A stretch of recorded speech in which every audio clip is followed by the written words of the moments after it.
Momento Responde Aí, à luz das Escrituras. E o Responde Aí, à luz das Escrituras, deste mês de outubro do ano de 2022, traz a participação do casal Sérgio e Márcia Mendes. Eles são missionários, multiplicadores de missões nacionais aqui no estado de Sergipe e são plantadores de igrejas no projeto Rota do Sertão. Esse casal super simpático vai compartilhar conosco um pouco da experiência deles, das experiências deles. E desde já quero agradecer pela aceitação a esse humilde convite. E vocês têm a oportunidade de dar as suas palavras iniciais, falando um pouco deste ministério que vocês desenvolvem. Amém. Boa noite, querida irmã Nédia Galvão, a todos os ouvintes, né, e também a aqueles que assistem, acompanham pelas redes sociais, pelo canal do YouTube, esse programa maravilhoso, esse programa que a gente já tem acompanhado por algum tempo. Na verdade, no período da pandemia, a gente ficou mais acompanhando um pouco mais, né? A gente quer dizer que a gente é privilegiado de estar aqui porque as pessoas, Márcia, que participam desse programa são grandes teólogos, né? Pessoas aqui no nosso meio que realmente têm muito a nos passar, a nos ensinar, né? Pessoas como o Luiz Saião já passaram por aqui, então para nós é um privilégio. Na verdade, quando ela nos convidou, a nossa querida irmã Nédia, eu falei para ela, mas como é que a gente vai nesse programa, um programa de renome, né? Um programa tão abençoado, eu que nosso testemunho, com aquilo que Deus colocou no coração para falarmos a vocês, né, os queridos irmãos que estarão acompanhando, seja de edificação mútua. Então, sou seu missionário multiplicador de Missões Nacionais Sérgio. Sou Márcia Mendes, missionária, também de Junta de Missões Nacionais, e é um privilégio para a gente estar junto com vocês. Amém. Amém. E o casal recentemente esteve lá para ministrar a palavra, a missionária Márcia, juntamente com o missionário Sérgio, e na ocasião eles trouxeram uma palavra que, compartilhando ali com a congregação, que me chamou muita atenção, que foi a experiência deles ali na Cracolândia, em São Paulo, não é isso? E baseado nessa experiência deles, naquilo que eu ouvi deles, é que surgiu essa pergunta, né? Como é ver o ser humano feito à imagem e semelhança de Deus, conforme o relato bíblico ali em Gênesis, no capítulo 1, os versículos 26 e 27, que diz: Então disse Deus, façamos o homem à nossa imagem, conforme a nossa semelhança, versículo 26. Agora o 27, criou Deus o homem à sua imagem, a imagem de Deus o criou, homem e mulher os criou. Assim como também é escrito no Salmo 8, os versículos 5 e 6, que diz com relação ao ser humano: Tu o fizeste um pouco menor do que os seus seres celestiais e o coroaste de glória e de honra. Tu o fizeste dominar as obras das tuas mãos, sob os seus pés tudo puseste. Neste salmo, nós verificamos que Deus nos criou, nós seres humanos, pouco menor que os seres sobrenaturais em geral. E a coroação de glória e honra indica atributos de realeza no planejado domínio humano sobre as obras das mãos de Deus. Pois bem, como é ver a coroa da criação divina na condição mais deplorável em que um ser humano pode chegar, como no caso daquelas pessoas na Cracolândia? Muito bem, queridos irmãos, veja, a criação dos seres humanos, ela se dá por um pacto solene que revela um Deus comunitário. Conforme o versículo apresentado, Gênesis 1:26, façamos o homem à nossa imagem, conforme a nossa semelhança. O Deus Criador, Ele é Deus Pai, Ele é Deus Filho e Ele é Deus Espírito Santo, que em uma comunhão única e intensa, juntos, não é? Decidem criar o ser humano, para partilhar também dessa relação preciosa que eles mesmos tinham. Deus tem prazer na comunhão de um amor ilimitado. E essa narrativa de Gênesis nos permite imaginar uma cena linda, não é? E a gente pode pensar em Deus, né? Por ser essencialmente relacional e nutrir profundo deleite de comunhão, passeava pelo jardim do Éden, quando soprava a brisa do dia. Mais à frente, em Gênesis capítulo 3, nós vamos ler sobre isso. Então veja, muito possivelmente em busca de contato diário com os seres amados da sua criação. Tanto que na sequência do capítulo 3, assim que o Senhor percebe que Adão e Eva se esconderam, né? Ele os chama perguntando: onde vocês estão? Então Deus é um Deus relacional. Também nós percebemos nesse relato aí que Deus é essencialmente amor. Embora a palavra amor ela não consta na narrativa inicial do livro de Gênesis, certamente foi a motivação, não é? Essa iniciativa que moveu a Trindade divina ao ato da criação. O amor transbordante da comunhão trinitária resultou na criação do mundo, em especial dos seres humanos. Afinal, como se revela o amor, senão a partir de relacionamentos? O amor não cabe em si mesmo, ele não se contém, portanto transborda, ele doa, ele dá, ele reparte. A criação, o ato da criação foi movida pelo amor de Deus. Deus saiu de si mesmo e repartiu dos seus atributos com criaturas tão pequenas, né, a ponto de formá-las à nossa imagem e à nossa semelhança. Deus deu orientações no ato da criação. As orientações dadas pelo Criador aos seres humanos foram mais ou menos, podemos pensar em 3 dimensões ou direções. A dimensão espiritual, social e cultural. Ou seja, havia responsabilidades, não é, nessas orientações. A espiritual se refere a um mandato pactual, implica uma vida de obediência e adoração a esse Deus.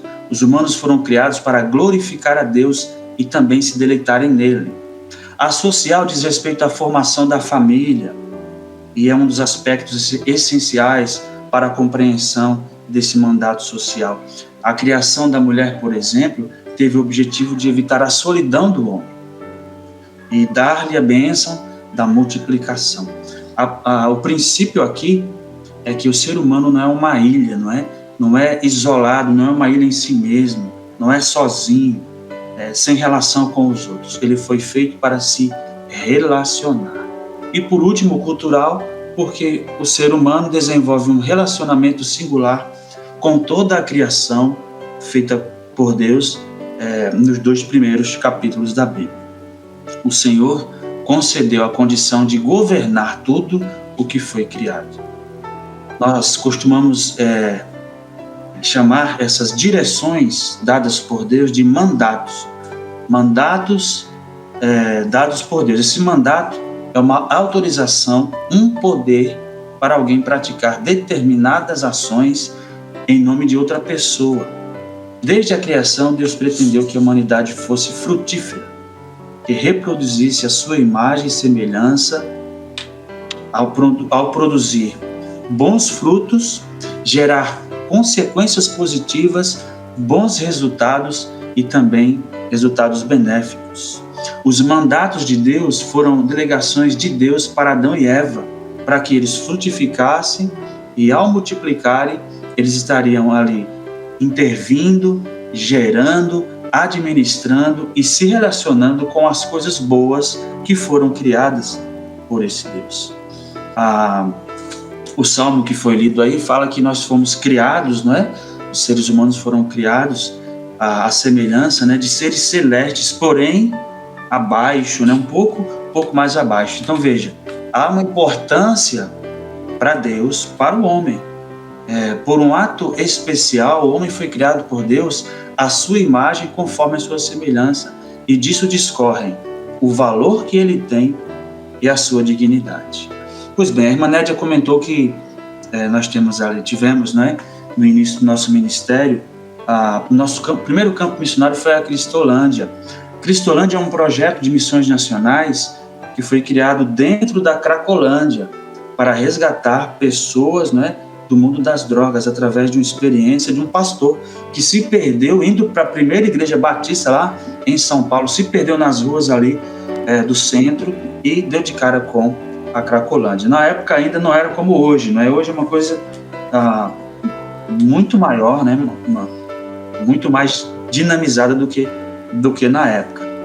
Mas no início, a Cristolândia existe há mais de 10 anos e a partir dessa primeira unidade que foi formada a Missão Batista Cristolândia ali no centro de São Paulo, hoje nós já temos mais de 40 unidades espalhadas em todo o Brasil. Eu sou um ex-dependente químico e por algum momento eu me vi nessa condição, nessa situação de um ser, né, criado, né, à imagem e semelhança de Deus, estar nessa condição, né, de excluído social, sozinho, né, longe da família, e muitas coisas que foram colocadas aqui nessa introdução, digamos assim, sobre o relato de Gênesis, dos mandatos de Deus para nós, tem a ver com tudo isso. O homem, nessa condição em que eu estava também, e o projeto Cristolândia me resgatou, né, do mundo das drogas, deixa o homem totalmente afastado de Deus, da sua condição espiritual, totalmente à margem da sociedade, não é? E sem condições de ter esse relacionamento com toda a criação que Deus deu, porque eu não tenho condição de cuidar nem de mim, né?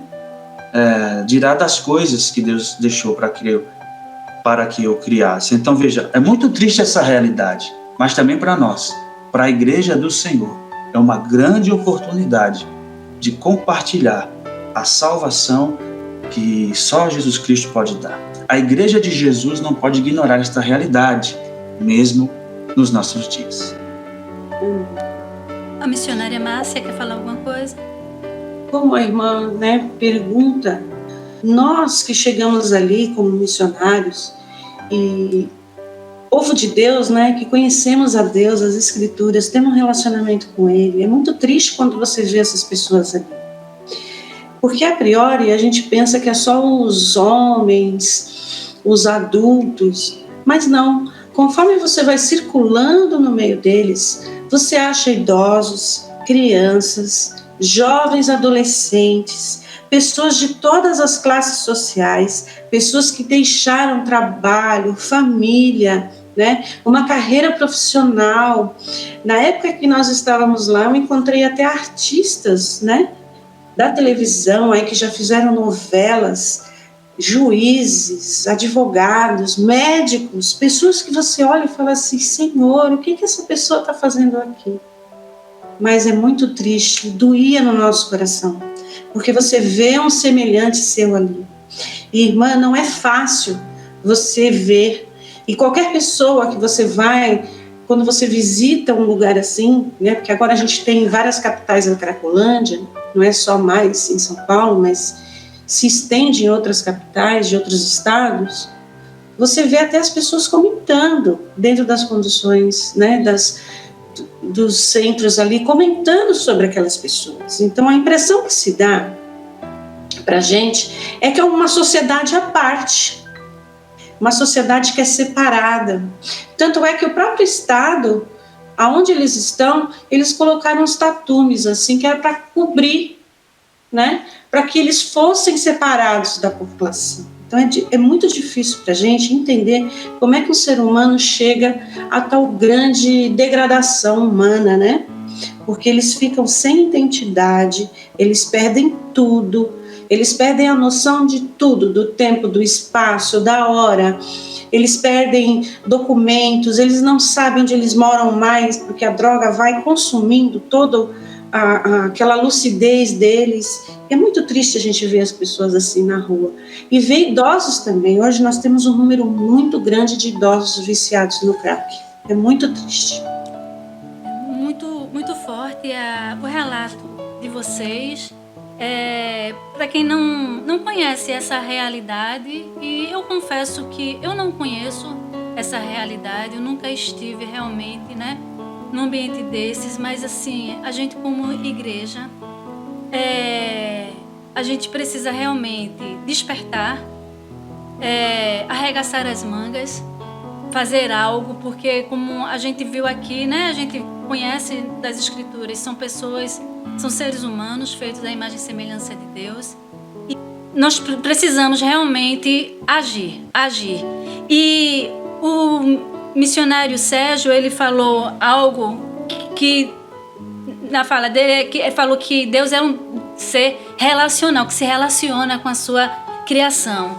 E esse Deus, eu costumo dizer, e meditar nisso, nesse Deus que é transcendente, porque Ele é soberano, Ele é o Todo-Poderoso, Ele é majestoso, Ele é santo, Ele é perfeito, Ele é excelso, Ele é sublime, Ele é transcendente, Ele está acima de tudo e de todos, Ele é o Deus Criador, Ele é o autor da vida. Mas esse Deus, na sua grandeza, na sua majestade, na sua elevada altura, é redundante, mas ainda mais que isso, Ele se faz imanente, Ele se faz um ser relacional, Ele se relaciona, Ele busca esse relacionamento, e na criação ali há uma demonstração de amor, né? Nessa relação, porque como o irmão também falou, o amor, ele é relação, é relacionamento, né? E a missionária entrou em detalhes de... Não são homens apenas, são crianças, né? Mulheres, idosos que estão ali.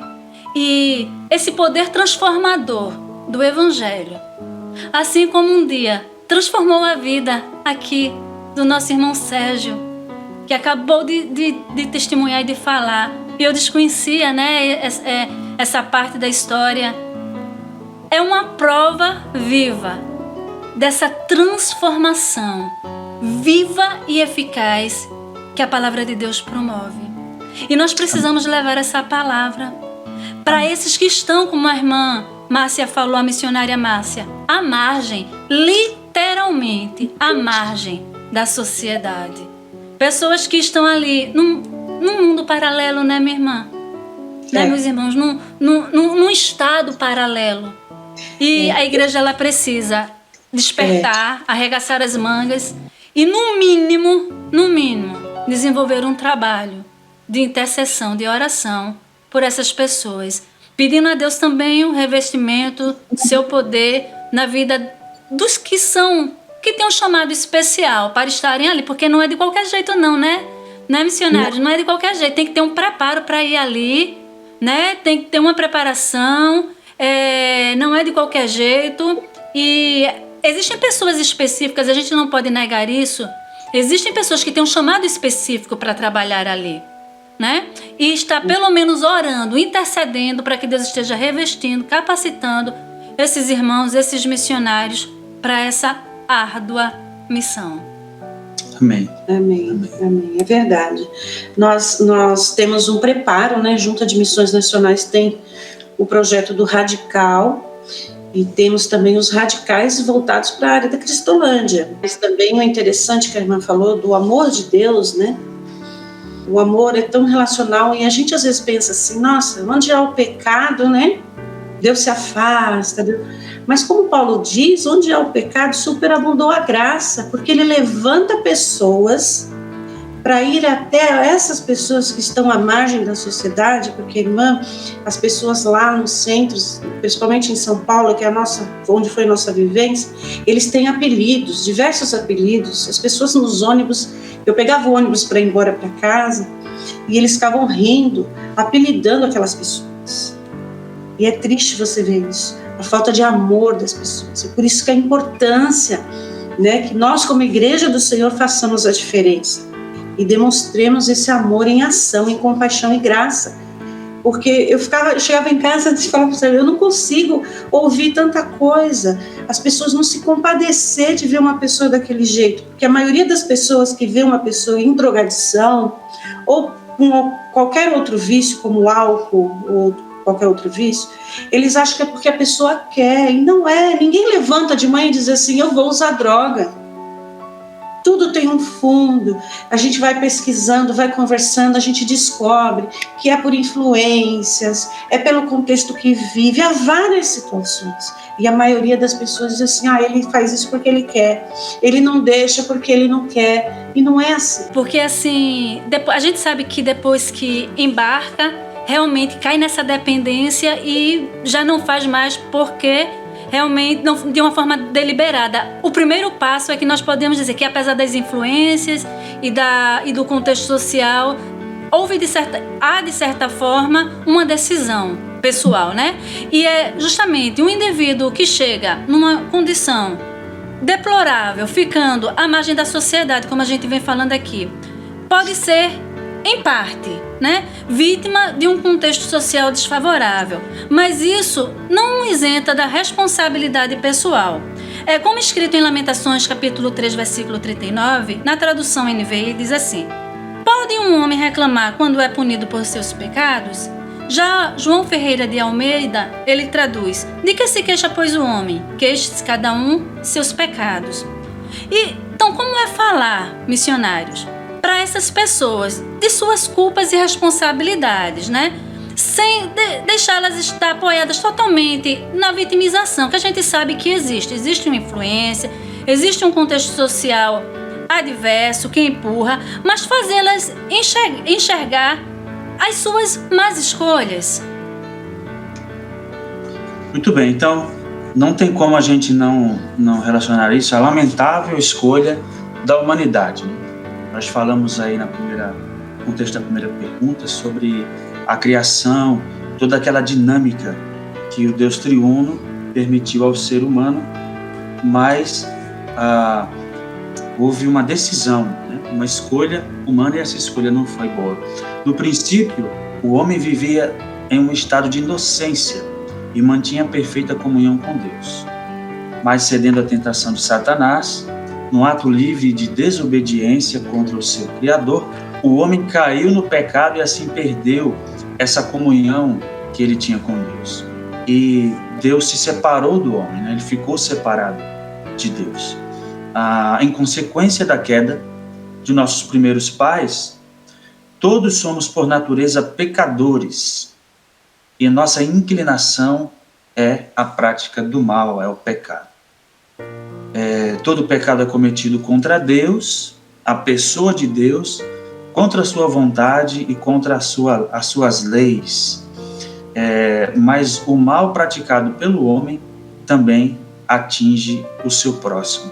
Não tem como a gente negar a questão do pecado ter relação com o próximo. Não tem como eu me envolver com drogas como eu me envolvi, sem que a minha mãe não fique desesperada, sem saber aonde eu estava ou se eu ia voltar para casa. Eu sou pernambucano, morei mais de 20 anos em São Paulo, e nesse tempo de convivência, não é? Eu tive os melhores estudos, tive condição de ter bons empregos, uma boa formação, sem contar a formação que eu tive de família, que foi uma formação muito boa, né? Inclinada sempre à justiça, fazer o bem, né? Sem olhar a quem, e não roubar nada, desde pequeno, né? Aquela formação que a gente tem de casa. Minha mãe lá no Pernambuco, eu sou de uma cidade chamada Gravatá, no interior, dizia assim: costume de casa vai à praça. Então a gente sempre traz, né, essas questões, esses conceitos dos pais paternalistas que nos fizeram tanto bem. Mas em algum momento da minha vida eu fiz uma escolha errada. E a gente está falando sobre isso aqui, né? Essa inclinação do homem para o mal, como também a influência. Então em São Paulo eu tive de tudo que era bom, mas também tudo o que era ruim. Na criação, Adão tinha possibilidade, mas não a necessidade de pecar. Os seres humanos tinham a capacidade de não pecar, mas em vez disso optaram por violar o comando de Deus e experimentaram uma horrível queda. Certamente Deus se entristeceu com isso, se entristeceu muito. Houve uma ruptura, né, daquela comunhão primária com Deus e o homem, e essa comunhão se quebrou entre ele, Deus, e as suas criaturas tão amadas. O Criador investiu amor nessa relação. E o seu coração deve ter ficado enternecido com a decisão de Adão e Eva em pecar. Os nossos primeiros pais. Veja, uma escolha foi feita. Os primeiros humanos optaram por transgredir a ordem que Deus deixou. E aí o colapso foi instaurado a partir do exato momento em que Adão e Eva pecaram, romperam um pacto firmado com a Trindade. Houve uma separação do homem com Deus como consequência disso. A humanidade, como originalmente criada por Deus, era boa e justa. A vontade do homem era tanto livre quanto boa. E ele servia a Deus com disposição e satisfação. Só que com essa ruptura, tudo se perdeu. Todo esse contexto original se perdeu. Separado de Deus, o homem agora é absolutamente incapaz de salvar-se a si mesmo ou de procurar fazer coisas boas. É por isso que Márcia disse que ouvia nos ônibus pessoas que não tinham um pingo de compaixão no seu coração, por causa dessa disposição, né? A pecaminosa do homem de não ver mais tudo aquilo que tinha se perdido lá atrás, o lado bom, as coisas boas que Deus deixou. Então o homem foi separado de tudo isso. E o homem precisa, necessariamente, depende da graça de Deus para retomar tudo isso. E o homem natural, ele não tem conhecimento disso. Ele precisa passar por um choque de realidade, em que ele entenda toda essa dinâmica da criação, a sua queda, a sua separação com Deus lá atrás, para que ele compreenda que não há desculpa, não há motivo nenhum, que ele é um pecador e precisa se arrepender dos seus pecados. E isso só é possível por meio do conhecimento da revelação de Deus ao homem, que só é por intermédio de Cristo Jesus na vida dele. E aí entra o nosso papel, o papel da igreja, o nosso papel como missionários. Pessoas que ouviram o chamado de Deus, né, audível, nos chamando para a missão, e nós nos entregamos para isso. Depois que nós passamos pelo Ministério Cristolândia, nós somos direcionados para um outro projeto, que é o que a irmã Nédia apresentou no início, plantação de igrejas. É um contexto diferente? É um contexto diferente, é um contexto onde a gente não está mais na metrópole, mas no nosso convívio, nosso campo missionário hoje, nós temos desafios com drogas, né? Crianças, idosos, jovens, alcoolismo, muito, muito forte aqui na nossa seara, né? Então veja, nosso papel é anunciar que só Jesus Cristo salva. E nós estamos aqui para isso. Só Ele pode nos levar de volta, né, para Deus, e resgatar tudo aquilo que foi perdido lá atrás, tudo que havia sido iniciado lá no início. A salvação é dada por Deus por sua graça, mediante arrependimento do pecador e da sua fé em Cristo Jesus como Salvador e Senhor.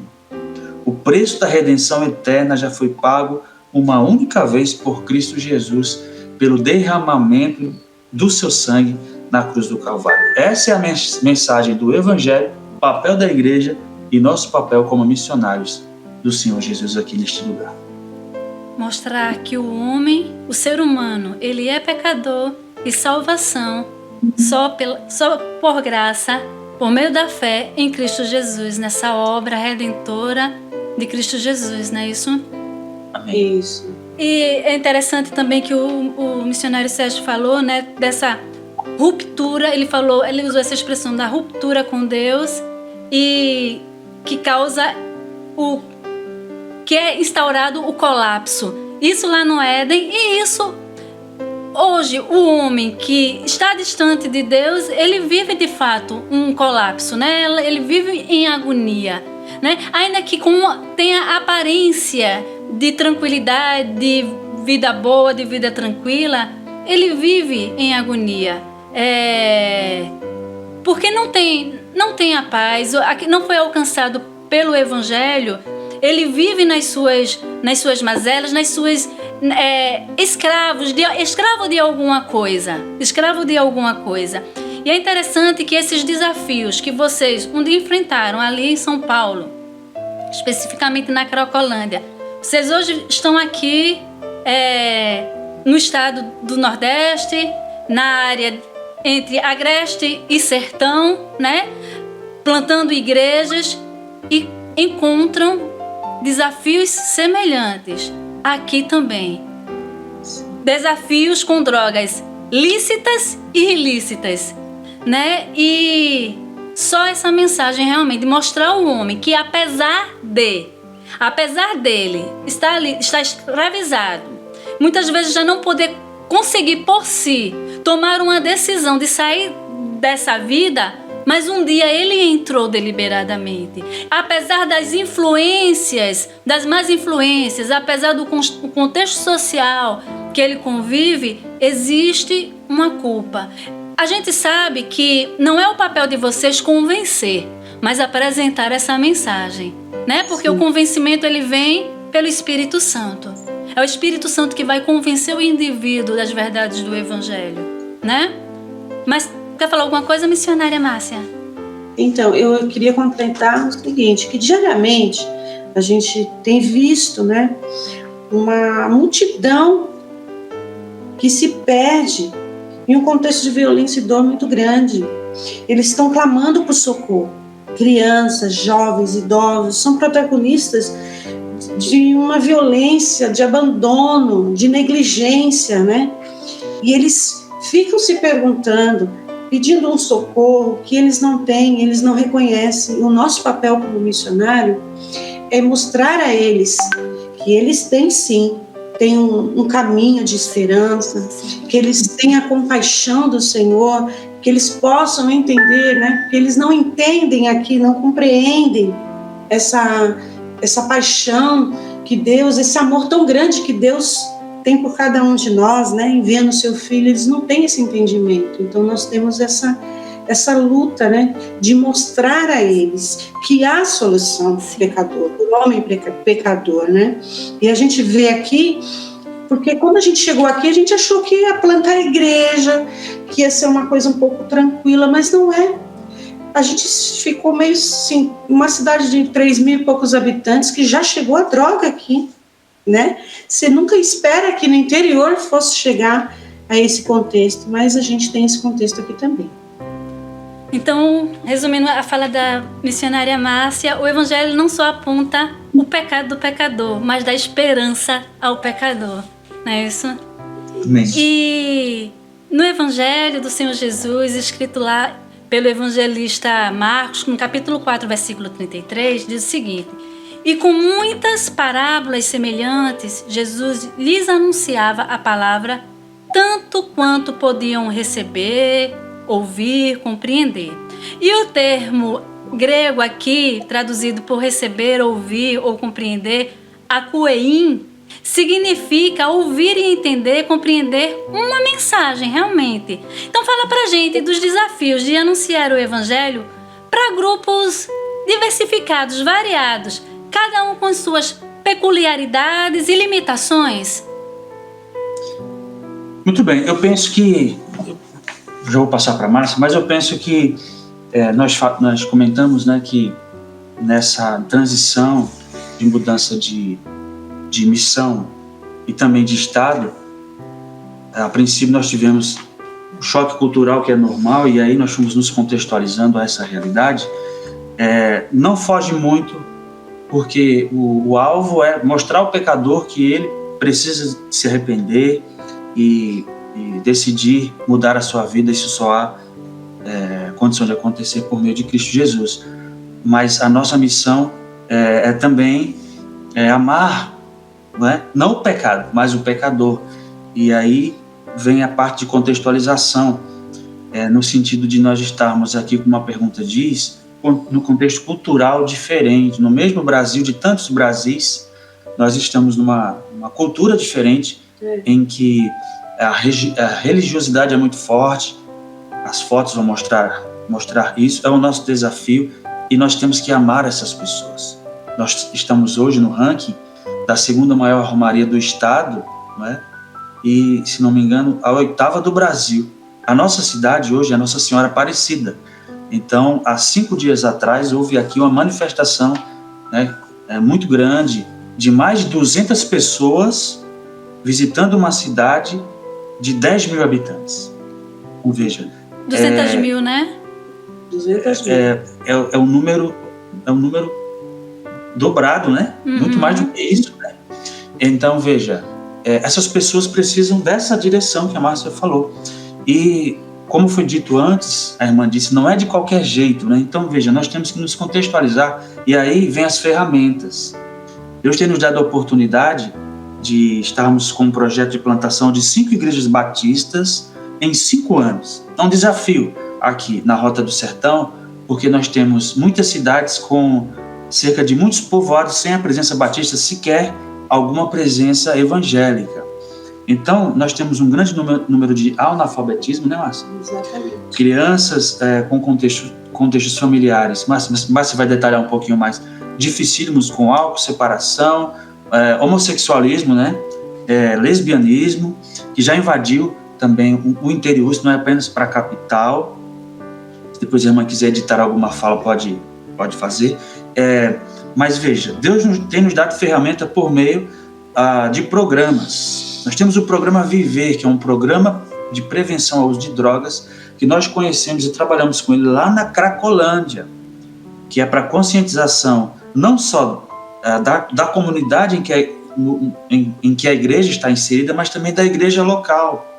Então, um programa de prevenção. Esse programa de prevenção ele tomou forma e hoje já existe o Viver aliado à capelania escolar. Nós somos também formados em capelania escolar, mas tem várias experiências nesse sentido. Então, veja, são ferramentas que nós temos, como Jesus, né, que contou parábolas, né? Ele usou ali formas lúdicas de falar do evangelho. É claro que o capelão ele não vai pregar dentro das escolas, mas ele vai usar isso como uma ferramenta também para ajudar na área social da igreja. Nós temos um projeto em que a gente está ligados como missionários multiplicadores do Estado. O que seria isso? É a visão de igreja multiplicadora que intencionalmente ela visa plantar igrejas e multiplicar discípulos de Jesus Cristo através de relacionamentos discipuladores. É claro que a gente teria que ter um programa só disso para explicar. Nós damos seminários, né, palestras para algumas igrejas.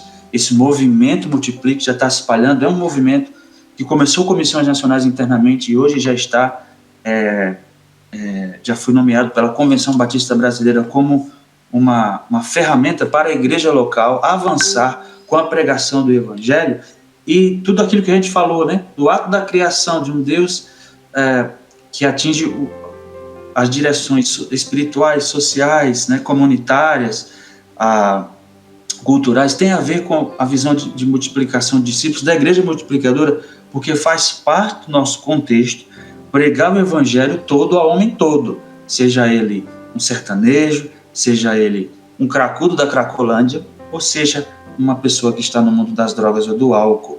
Então, nesse contexto, nós temos a ferramenta da capelania escolar, mas você pode falar um pouquinho mais sobre isso. Exatamente. Veja, nós temos a maior referência, né, no exercício da compaixão, que é Jesus Cristo. Ele foi uma referência para cada um de nós, crentes, né, em Cristo Jesus, e pensar em alguém que deu a sua própria vida em favor de todos nós, que não merecíamos, é pensar em um exemplo singular de compaixão e de graça. Ele morreu por nós enquanto ainda éramos pecadores. Ele nos amou primeiro. Então, quem é movido por essa compaixão, ele vai, se mobiliza, né? Ora, como você falou, intercede pelas pessoas e vai até essas pessoas. É o que nós fazemos aqui. E nós temos um contexto aqui, agora estamos trabalhando nas escolas, a gente está trabalhando com jovens entre 15 a 18 anos, jovens que estão totalmente perdidos, muitos jovens ansiosos, tomando remédios tarja preta, né? Não conseguem dormir, ansiedade extrema. Hoje eu cuidei de uma jovem que ela não consegue ficar sem usar o celular e está assim numa influência muito grande desse desse contexto que nós estamos vivendo, né, da globalização, do imediatismo, do consumismo, e ela fica lá no celular, e ela quer um celular novo a cada 6 meses, o pai não quer dar, ela já tentou até se portar, porque ela quer, porque quer as coisas e não consegue. Então, veja, todos esses contextos levam esses jovens para que eles vão buscar no álcool, nas drogas, preencher esses vazios. E esse contexto nosso de jovens e adolescentes aqui esbarra com muitas outras questões. Questão familiar, né? A desestruturação do lar, pais separados, pais divorciados que casam 2, 3 vezes, mães solteiras que têm 4, 5 filhos de pais diferentes. Feminicídio, né?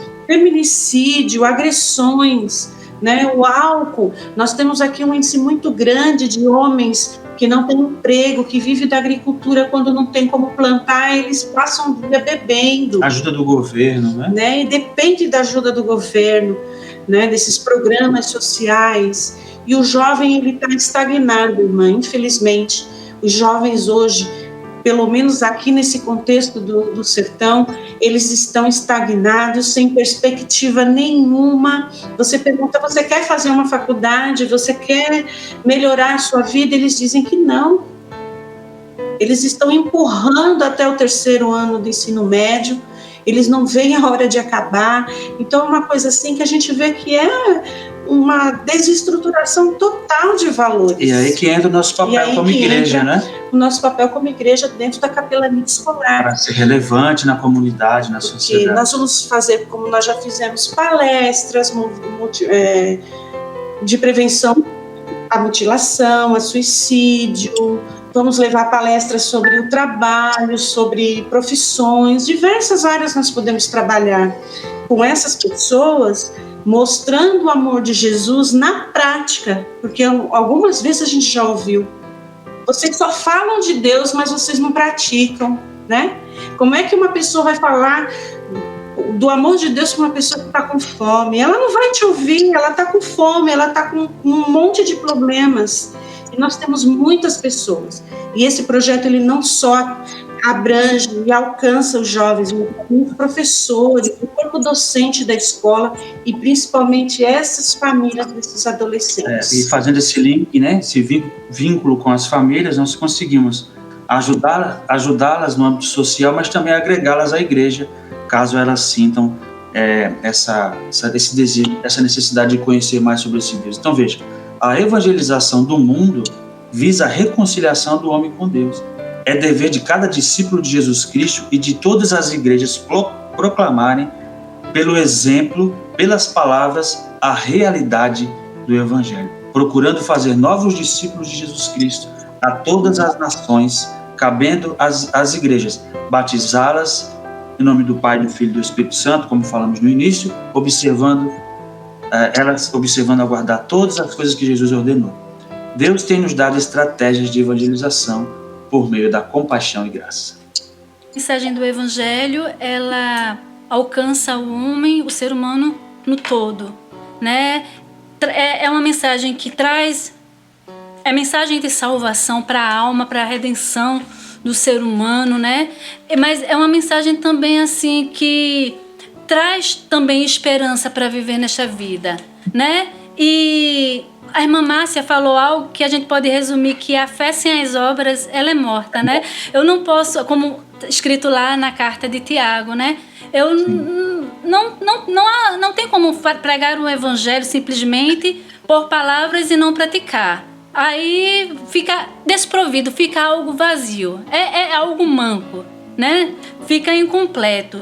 E eu imagino o grande desafio que é para falar para esses variados grupos que foram citados por vocês, de drogados, pessoas com problemas na área sexual, vício na internet, alcoólatras, pessoas desalentadas, aqueles que já não querem dar continuidade aos estudos, nem trabalhar, né? Então, assim, e o Evangelho, o texto que a gente falou inicialmente, que Jesus falava muitas parábolas e anunciava essa palavra até dentro das limitações, daquilo que eles poderiam compreender. E eu imagino que o quão desafiador é falar para cada grupo específico, dentro das limitações de cada um, na linguagem que eles possam compreender, sendo que a linguagem principal que será compreensível realmente é a prática, né, irmão Sérgio? Sim, exatamente. E só queria deixar aqui esse registro que a irmã Márcia, quando nós chegamos aqui, nós encontramos um número muito grande, né, Márcia, das mulheres que não sabiam ler a Bíblia. Não sabe ler. Se quiser completar. E a gente também tem um projeto de alfabetizar, porque a gente tem um trabalho no povoado aqui próximo, e as mulheres falam, o meu maior sonho é saber ler. Aí elas falam assim, né, até falei, estou falando de sergipense, mulher, é tão difícil, não consigo pegar nenhuma topique para mim no mercado. Para ver os preços das coisas, eu tenho que perguntar para as pessoas. Então você fala, poxa, o que eu posso fazer como cristão? A igreja, ela não pode ignorar a existência dos problemas da comunidade onde ela vive. Por isso a importância dela agir com ações de compaixão, para ser relevante. Por quê? Nós temos que demonstrar, às vezes, você vai pregar o evangelho com uma pessoa que não sabe ler, mas se você falar com carinho, dar um abraço, mostrar um sorriso, a pessoa percebe Jesus em você. Então você também pode pregar o evangelho através de ações, de compaixão, de graça. Às vezes a gente não precisa falar muito, irmã. Às vezes o que elas querem é um abraço. Hoje uma servente na escola olhou para mim e falou assim, eu só preciso de um abraço. E você vai lá e abraça essa pessoa. Tantos que a gente já abraçou lá na Cracolândia. Nós temos o exemplo da Silvia, né? A Silvia, ex-bruxa da Cracolândia, é muito conhecida a história da Silvia, que foi alcançada por um abraço. Por um abraço. Hoje ela é formada em teologia, lá no CIEM, não é? E é um exemplo para todos nós de recuperação, porque vale a pena servir esse Deus maravilhoso que nos alcançou e quer alcançar através de nós e por meio de nós tantas outras pessoas. Porque a maioria das pessoas da sociedade são protagonistas de uma violência e de um abandono extremo. As pessoas hoje não se falam, não se cumprimentam, né? É uma coisa muito fria, distante. Aí você vem com um sorriso, o amor de Deus todo, abraça uma pessoa, pronto, é o suficiente para ela ver o amor de Deus em você. Aí eu só queria finalizar, irmão, eu sei que o tempo está acabando, nós temos programas, tá? Nós temos o programa Radical Brasil, onde jovens de 18 a 35 anos podem doar um ano da sua vida para o programa radical sertanejo e outros programas radicais que Missões Nacionais têm com surdos, ribeirinhos, Amazônia, não é? Cerrado, Cristolândia, mas aqui no nosso contexto hoje, sertão, Radical Sertanejo, você se inscreve no site Missões Nacionais, entra lá, Radical Brasil, e vem para o campo missionário servir junto conosco, ser capacitado para evangelizar esse povo nordestino. E também nós temos um novo formato, Radical Mais, que são pessoas que já têm são bivocacionados, nós chamamos, já têm a sua profissão, né? É ali um profissional liberal que não quer deixar a sua profissão para ser sustentado pelas igrejas como nós, né? De missões nacionais, ele se dá por um tempo como um voluntário, mas é nomeado como missionário de missões nacionais. Nós temos também essa modalidade agora, o Radical Mais, para servir. Então não tem mais desculpa, é só vir para o campo missionário que a gente está de braços abertos. E também monte sua caravana, né? Quem estiver nos assistindo, quiser nos conhecer, nós estamos na Rota do Sertão, em Sergipe. A cidade é Nossa Senhora Aparecida, fazendo discípulos e plantando igrejas. Venha de qualquer lugar do Brasil, entre em contato conosco, que nós receberemos vocês de braços abertos. Amém, amém. Eu não disse inicialmente que era um casal super simpático, e aí eles só comprovaram isso. E eu, muito grata a vocês. Foi algo assim, impactante, edificante, algo que vem realmente a despertar as nossas mentes, né? A nossa fé, realmente, se a gente tem vivido uma fé ativa, uma fé efetivamente, ou tem sido algo morto, e que foi realmente assim, bastante edificante. Pelo menos para mim, eu imagino que para quem estiver nos acompanhando também. Foi bastante impactado saber dessa missão da igreja, porque às vezes assim as mídias propagam com tanta facilidade os escândalos no nosso meio, porque existem. Mas existe um lado da igreja que é pouco divulgado e que só internamente a gente mesmo que convive, que a gente que sabe. E a igreja batista especificamente, lógico que todas as igrejas realmente sérias, que pregam verdadeiramente o evangelho, elas são também, mas a igreja batista em especial é uma agência do reino de Deus, né? Tem feito diferença na sociedade. Recentemente, o diretor executivo da convenção aqui do estado de Sergipe, domingo passado, ele deu testemunho lá na igreja de uma família, imigrantes que estava fugindo do seu país por conta das dificuldades, se encontrava no aeroporto em São Paulo, né? No aeroporto lá, qual é? Foi no Galeão, isso. E aí o Ministério da Justiça, não foi? Entrou em contato com a Junta de Missões para vir socorrer aquela família, para trazer algum auxílio. E a igreja ali na ocasião veio a Igreja Batista. A Igreja Batista foi e recolheu aquela família e hoje está dando toda estrutura, né, com aparato para aquela família. E é isso, a igreja é isso. Não é esses escândalos que são divulgados. A igreja, ela tem sido a mão estendida de Deus aqui neste planeta, aqui nesta terra. E verdadeiramente eu louvo a Deus pela vida de vocês, por esse bate-papo de hoje, por ter conhecido um pouquinho mais do missionário Sérgio, um pouquinho mais da missionária Márcia, e que Deus continue abençoando vocês grandemente, sustentando, suprindo todas as necessidades de vocês, porque o nosso Deus é aquele que vê, foi falado aqui, o ser no todo, as necessidades espirituais, emocionais, materiais de cada um de vocês. Continue abençoando vocês como casal, unindo cada vez mais, fortalecendo os laços para que vocês a cada dia sejam conduzidos para glorificar a Deus nesse ministério que vocês têm desenvolvido como missionários e como família também, que Deus continue abençoando vocês. E missionário Sérgio, você é meu conterrâneo, eu também sou pernambucana, você sabe disso, né? Eu falo para a Márcia que ela acertou 2 vezes. Uma foi ter aceitado Jesus como Senhor e Salvador de sua vida. E a outra foi casar com um pernambucano. Pernambucano, aí é sangue bom, missionária Márcia, aí é sangue bom. Muito obrigada, Deus abençoe. Abração, ó. Beijo, Fiquem com Deus. Deus abençoe. Amém, amém.